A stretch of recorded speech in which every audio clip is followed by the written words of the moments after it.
मेरे प्यारे विद्यार्थी मित्र, आप सब कैसे हो मित्र। मेरी आशा और प्रार्थना है कि आप सभी अच्छे होंगे। आज हम चैप्टर नंबर 10 सीखेंगे। नाम है जीने की कला।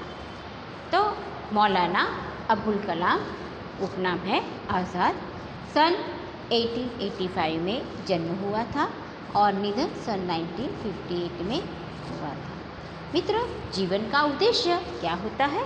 तो जीवन का उद्देश्य आनंद प्राप्त करना होता है, परंतु हमारे धर्म, दर्शन तथा आध्यात्म की फिलॉसफी ने मनुष्य को गंभीर और कृत्रिम बना दिया है। तो यहाँ प्रस्तुत पाठ मौलाना अबुल कलाम, जिसका उपनाम है आज़ाद, तो हम उनके बारे में जानें। तो जाने माने शिक्षाविद, चिंतक मौलाना अबुल कलाम आज़ाद, तो वे स्वतंत्र भारत के प्रथम शिक्षा मंत्री थे। वे प्रखर विद्वान और एवं अरबी फारसी के ज्ञाता थे। साहित्य के क्षेत्र में ललित और चिंतनात्मक निबंध लेखक के रूप में भी जाने जाते हैं। तो मनुष्य सर्वश्रेष्ठ प्राणी है, जिसे अन्य सजीवों से अलग तरह से रहना चाहिए। मित्र, जीने की कला एक आवश्यक कला है।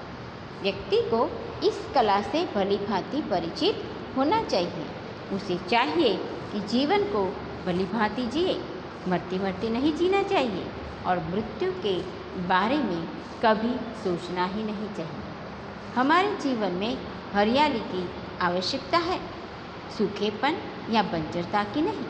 तो खिले हुए पुष्प, बहते झरने, गाते पंछी और बहती हवा आदि को देख मनुष्य प्रसन्नता का अनुभव कर सकता है।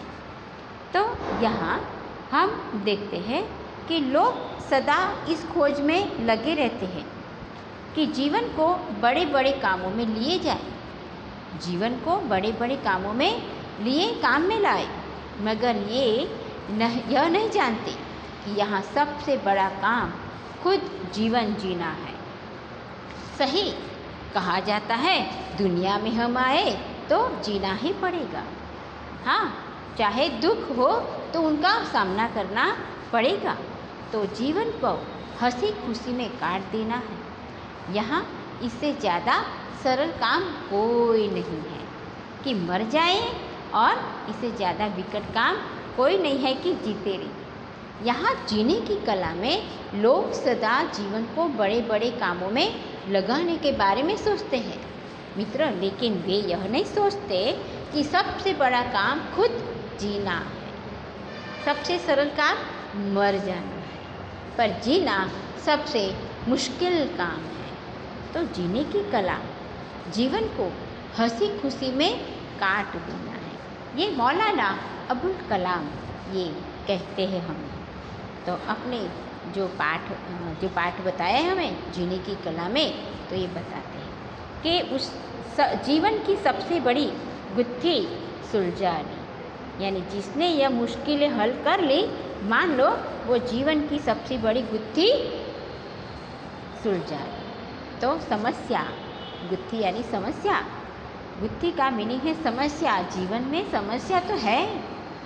मैं तो कहती हूँ हमारे साथ तो सुख दुख है, तो उनको हमें झेलना है और उनको पार करके आगे बढ़ना है ना। कहा गया है, गलत मत कदम उठाकर सोच कर चलो, विचार कर चलो, इन राहों की मुसीबतों को पार कर चलो। चलना तो है मित्र, मगर मुसीबतों को पार करके चलना है।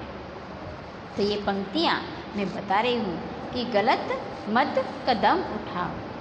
हमारा कदम गलत मत कदम उठाओ, यानी हमें सोच समझ कर चलना है। राहों में कांटे अगर है तो संभल के चलना है, देखना है कि हमें कांटे चुभे हैं। और हाँ, दुख तो है मित्र, दुख का सामना करने हमें आना चाहिए और सोच समझ कर हमें चलना है। जीवन में कठिनाई का सामना तो सबको करना पड़ता है, सबको करना पड़ता है।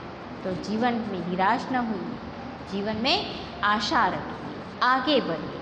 अब मित्र ये पाठ में चीनी दृष्टिकोण क्या बताते हैं वो हम देखते हैं। हाँ, तो यहाँ बताते हैं, तो आपने संसार की हर स्थिति में प्रसन्न रहने की कला सीख ली है ना। यहाँ बताया है कि प्राचीन चीनियों ने जीवन की समस्या को ठीक समझा था।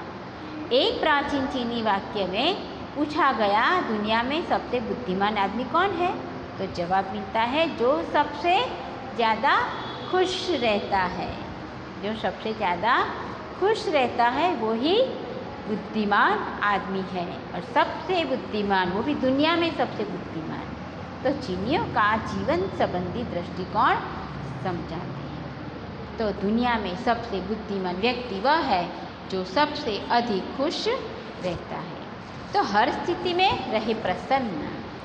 हमें हर स्थिति में क्या रहना है? प्रसन्न रहना है। और बताया है, खुद भी खुश रहिए और दूसरों से भी कहते रहिए कि अपने चेहरे उदास न होने दें। तो आंद्रे गिद क्या कहते हैं? फ्रांसीसी लेखक आंद्रे गिद हमें बताते हैं कि जो उसने अपनी आप बीती में लिखी है, खुश रहना केवल एक ज़रूरत नहीं है, यह एक नैतिक उत्तरदायित्व है। तो उत्तरदायित्व यानी जिम्मेदारी। तो मतलब यह कि हमारे व्यक्तिगत जीवन का प्रभाव हम ही तक सीमित नहीं रहता, वह दूसरों को भी पकड़ता है। या यूँ कहिए कि हमारे सुख दुख की छूट दूसरों को भी लगती है। कहा जाता है, सुख दुख मनमा न वाणे घट सा तेरे घड़िया। हमारे शरीर के साथ ही सुख और दुख है। तो दुख तो साथ में रहने वाला है, सुख भी साथ में रहने वाला है, मगर दुख कितना टाइम रहता है वो पता नहीं चलता है, सुख कितना टाइम रहता है वो पता नहीं चलता है, मगर दोनों है। हमारा जो हाथ है, एक साइड है सुख, दूसरी साइड है दुख, साथ में है, हम साथ में लेके ही चलते हैं। यानी वो कब आएगा कब चला जाएगा पता नहीं चलेगा। तो हमें उनको सहन करके आगे बढ़ना है, निराश नहीं होना है। तो कहा गया है कि कर्तव्य है कि न आप उदास हो न दूसरों को उदास करें। तो हमारा जीवन एक शीशाघर है। क्या है? शीशाघर है। यहाँ हर चेहरे को प्रतिबिंब एक ही समय में सैकड़ों शीशों पर पड़ता है। तो अगर एक चेहरे पर भी छाया आ गई तो यह छाया सैकड़ों चेहरों पर पड़ सकती है। तो हमें बताया है कि दरिया में एक लहर अकेले उठती है, दरिया में एक लहर अकेले उठती है, मगर एक ही लहर से अनगिनत लहरें बन जाती है।